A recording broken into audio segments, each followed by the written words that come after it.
අද අපි සව්හල් වලින් කැඳ එකක් හදාගමු.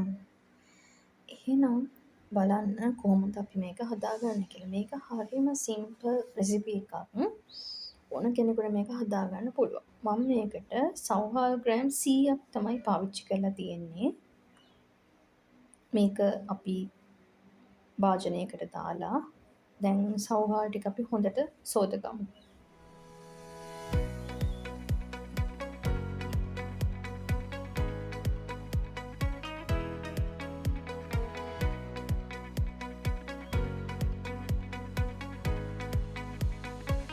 දැන් මම සව්හල් ටික හොදලා තියෙන්නේ.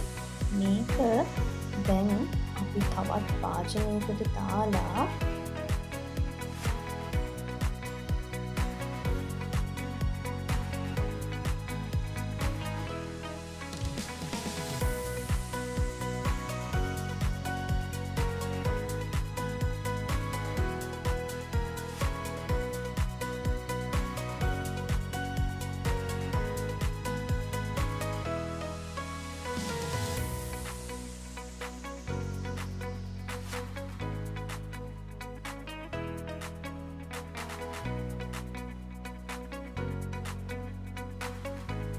එකට පුංචි භාජනයක් ඇති මොකද ප්‍රමාණය ගොඩාක් පුංචි නිසා.